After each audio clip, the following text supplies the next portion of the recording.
Taylor Mason, and I'm here today with Representative Gina Curry. This is an ongoing oral history project on the Pennsylvania Legislative Black Caucus and its impact on members and staff. So thank you so much for doing this interview today. Thank you for having me. Let's get started by just doing a little bit of background about yourself and how you got to the House of Representatives. So I probably got pretty heavily involved in my community the moment that I moved into it with, at the time we had two little ones who one was about to start kindergarten the next year. And as soon as that began, I began to get involved and understand the community of Upper Darby and what that looked like. I had no idea what the legislative makeup was or any of that, and really had not been involved on that level as a younger adult. But probably that was my early 30s. I got involved very heavily with the school district and making sure that my own children were getting what they needed in what I learned at the time was an underfunded school district. So I learned as a new mother, and my husband and I, as new parents, we're trying to move into an area that would provide a good education, which at the time, Upper Darby School District, which still now produces some amazing young people that go on to do amazing things, and still have our child. We have another child who she is in middle school right now. So we have two adults who have graduated from the Upper Darby school district and one who's on her way. And so I got really involved. And then I would say in 2016, a few people after that election season asked me, will you consider running? Will you consider running? Will you consider running? Because I had involvement in the community. For women, it takes us probably 10 times we're asked, will you consider running for something, until we say yes. Mm-hmm. So there were folks who were saying you would be really good on the school board. You've had a lot of involvement with, your own children and caring for the needs of children. And at the time, I was working in behavioral health pretty strongly. I was a behavioral specialist, so I knew what it was like to work across settings with teachers and administrators and families. And so it felt like a fitting space for me to continue that fight for public education right in my own school district. So I ran for office. I won overwhelmingly. And that was my very first time running for an elected position. Mm-hmm. Learned how to raise some money. And learned what that space was of not only advocacy, but really actually being someone who was an elected and the political side of it, which I had never really had involvement with, just being an advocate. And that's why when people ask me today, you may Google me and it may say American politician near my name, but really Gina H. Curry is a forever advocate. And that's how I look at it in my heart, that I'm working for the community in all those aspects. So fast forward, was on the school board, then got into leadership on the school board. And I served as the vice president and was looking to possibly be the president the following year when this opportunity arose.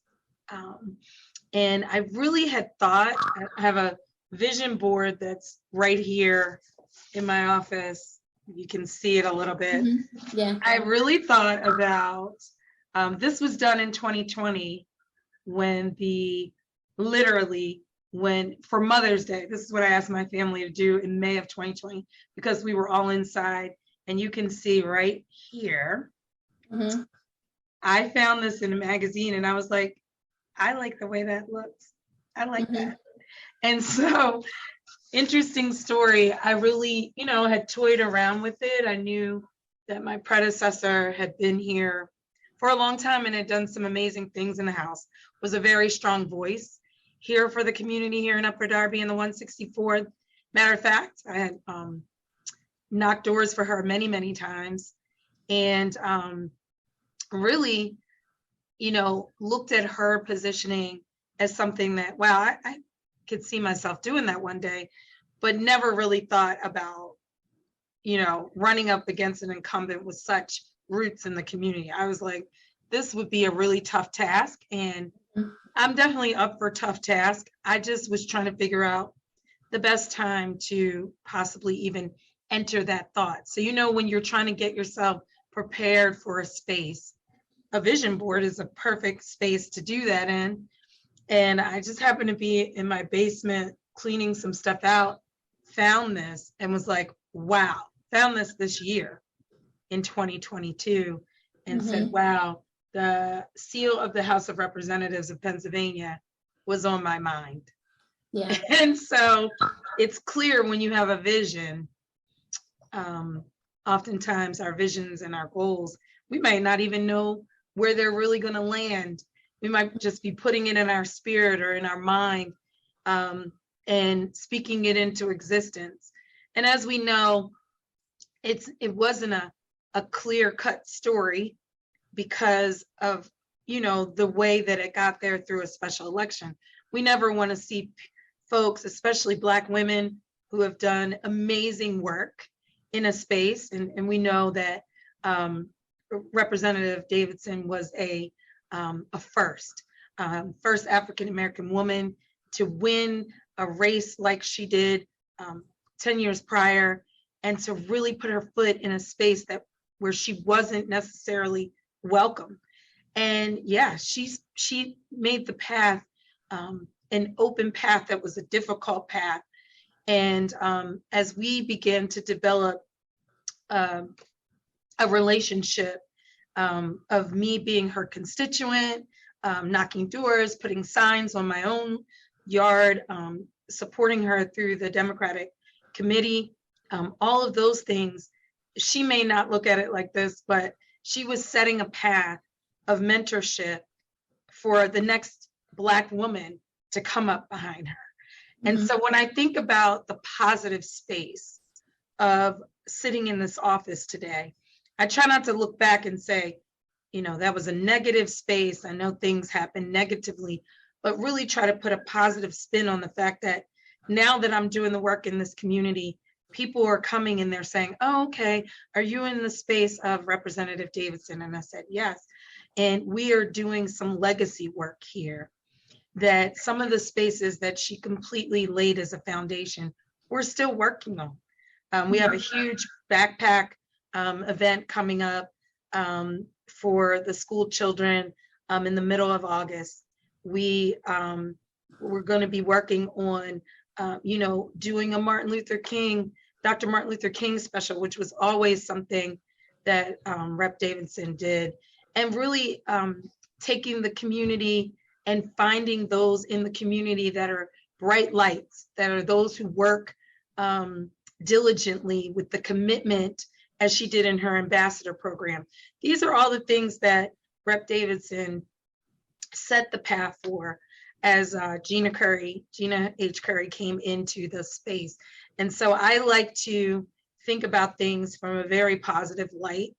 And when I really sit back and reflect on how painful it was in certain spaces to come in a special election when someone has to come down off of their positioning or assignment, it's not always a great space, particularly when you are coming behind a woman of color who had been very successful legislatively and doing the things in the community and was well known. We have had to bridge and unite differently in the last 7 months, help people to know that we are here to serve them, that we are not here to come with any negativity, but to serve this community with our whole hearts and to put people first. And so that is something that Rep. Davidson definitely did. So when you talk about mentorship, it might not have been a direct mentorship relationship, right? It might not have been, oh, let me take you under my arm and I know that you're going to be here next. It wasn't that way. But it absolutely has been a space where I learned from her. I learned in her space and the travels that we have to take as a public servant, that we may know or think we know what it's like, but until you're in this position, until you're in the seat, you really don't know. And so when I think about the pioneer that she truly was for the 164th, I really appreciate the spaces that were positive that I can take from being in this position, and really give her a sense of gratitude that I have, and give her the honor for everything that she did do before she had to step down from her position as state representative here in the 164th. Okay. So you've been in the House now almost a full year, correct? Almost a full year. 7 months. 7 months.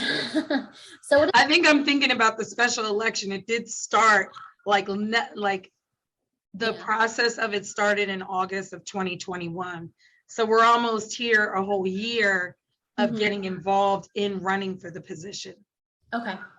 But in the House so far, what has been your experience being a woman who is a person of color? Have you had any, not hurdles or obstacles, but any issues in trying to get bills through, in terms of camaraderie within your caucus or with the other party? Anything along those lines that you'd like to discuss? Well, I definitely want to give a shout out to the Pennsylvania Legislative Black Caucus. Chairwoman Donna Bullock and Executive Director April Ashe have been an amazing force in the issues that we face in the Commonwealth as African Americans and people of color. And we know that, you know, there's been a space where there's been a small minority of women, Black women in the House. I think when I came in, when Rep. Davidson left and I came in, that made 9. And I think we're gonna be up to 11 once the general election goes through. We're definitely up to 10 right now. And we have a member, well, wait a minute. Yeah, we're up to, we're back down at 8 for who won in their primary. And then I believe we'll be up to 11 once the general election comes. One of our colleagues, soon to be colleagues, does not have a general election, and 2 have general elections, one in Allegheny County and one in Delaware County, actually. And so, you know, it's a space for Black women. We definitely have different challenges when it comes to different issues that concern the Black community, and especially with women. So we can talk about Roe v. Wade right now. It is a different space for the Black community and Black women. And so as one of a few Black female legislators, it's a space that feels different and a little harder because as Black legislators and as Black women legislators, we have to look at things differently. Talking about maternal mortality, I've had to fight pretty hard right here in my district around a hospital closures and maternal deserts, fighting for an organization right now that I think is being shafted around doula services here in a Black-owned organization right here in the 164th.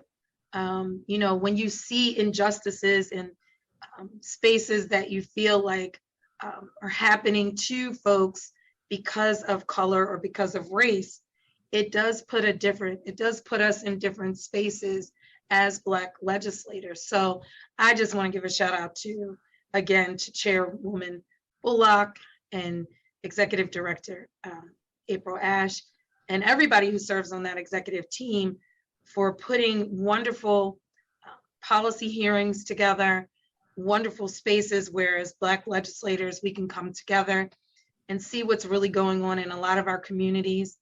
And as a whole, the camaraderie with the entire caucus has been great. I have been completely welcomed into a space where, again, it was not the easiest transition because a member had to leave and someone new came in, and that's always a space where you're looking like, how is this going to work out? Are people going to be accepting? But my caucus has been wonderful in helping me to learn. And even, the former rep, she's been wonderful. If I have a question, I can call her. She's always been an open ear to me, even in her transition. So I feel like it's been a great transition in terms of really helping me to get adjusted and to serve the community the best way. The part that you asked about legislation, that's interesting because actually Representative Bullock had recommended me to work with the Senate in Senate Bill 99 on teacher diversity, which was addressing the disparities that we have in teacher shortages, but moreover, teacher diversity shortages. So this particular bill in the Senate, Senate Bill 99, is a bill that is working towards helping to recruit and to retain teachers of color. This is an exceptional bill, working with the Department of Education and also with Senator Vincent Hughes and Representative Ortite. We are looking to get this passed, and it was acknowledged in the budget. But I must say, there is a lot of things that we have to do as the minority caucus to get bills passed. And so this bill, the original name for it was teacher diversity, and then it had to be changed to talent requisition, something like that. Yeah. And so that is one of those hurdles. And the renowned Senator Vincent Hughes, which I have an immense amount of respect for, really talked to me and said, okay, he didn't say it this way, but okay, freshman, trust me, this is how we have to get things done. And I very much as a former and still a diversity, equity, and inclusion trainer and professional in my business before I came into the House, that's kind of something that crawls up your skin. You're like, we needed to say what it meant to say. And in the House, it's really about getting the bill passed for the good of the people. And so, sometimes titles can be a turnoff. Unfortunately, teacher diversity may have been a little bit of that. And so when you talk about legislation being passed, super excited about working on things this summer and trying to get more things passed, but do understand the challenges and what you said earlier, hurdles that may come in place when there are acknowledgements of certain things where there's women's health, Black maternal health and immortality issues, those issues, dualship, where you're talking about helping those who have less access or or the underserved. Those types of spaces are often have to be tweaked a little differently or said differently so that everybody can get on board. Okay, that's really interesting. I appreciate you giving an example of that bill. I did not know that, so it's interesting to hear that. So in future sessions, do you think more people of color are going to run for office, seeing what the Black Caucus is doing and having role models like members of the Black Caucus in positions of power in the legislature? Do you think more people of diverse backgrounds are going to start running for office? I definitely think as Black legislators, we have an opportunity to share this space with young people and people of color, to give them the encouragement to move forward in attaining this opportunity, and that it is something that can be attained. And I think that, as people see more women of color, men of color in the space, it feels like it's attainable. It feels like something like, oh, I can do this, or I would want to get involved. I have young people right here in the 164th right now who are like, I want to get involved. Now, for most people, they would say, oh, I might not want to help because you might eventually run against me. I don't have those same thoughts. I have thoughts that we have to engage our young people. We have to make sure that we have the right person in the seat to represent at all times. And I also want to encourage young, capable people of color, that their voices and representation need to be in this space. It is still very much a minority. When you look at the whole floor of the 200 plus members of the House that are sitting there, everyone is not represented. If you think about one of my colleagues, Representative Patty Kim, who's amazing, she sits behind me, and she's an Asian American woman. She is the only representation for Asian Americans. And so we would love to be able to think about the Commonwealth as a place that is widely represented through diverse populations. If you think about my district, it's widely diverse. I'm starting a youth legislative council here in the 164th, and I am trying to pull from all of my backgrounds here in the district, because there are young people. I went to a Liberian American event in the city last Saturday, and one of the gentlemen who was running the event said, we need more interns for our children, for children of immigrants who are here, Liberian children who need to be in that space. And it hit me right here. And I was like, yes, their voices need to be heard on that floor as well. There need to be representation. And we know there's only a certain amount of slots, right, in the House. And there's only a certain amount of districts in the House. But we have to figure out how we can get people involved where they live. Because typically, if you think about the Commonwealth, there's high concentration of people of color in certain areas. So those spaces are going to typically be seated by a person of color, but there aren't a lot of those spaces because of the concentration of where people live. And we have to really continue to, that's why I want to do this youth council, because we have to continue to encourage young people and people who want to have a voice to get involved at all levels. We need great people at local. We need great people at the state level in all kinds of positioning. It may not be an elected position, but it could very well be like April Ash, an executive director of a very important caucus, a very important group. These are spaces that oftentimes people of color don't know about. Like my interns this summer have been great. And we've been talking a lot about policy. Well, there are opportunities for young people and people who are interested to get involved in policy, to get involved in legislation, to be involved in all these spaces that really make a difference when it comes to representation. Those were actually all my questions. Do you have anything else you'd like to discuss or anything else you'd like to bring up before we finish? No, I think that being in this position, I just want to say it's an honor. I don't take it for granted.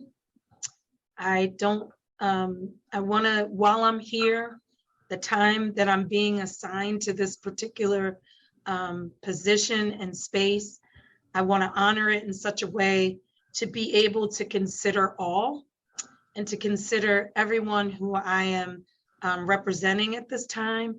And I would just leave us with this, one of the things where I love being on Zoom because I have my stuff right here. Grow where you are planted.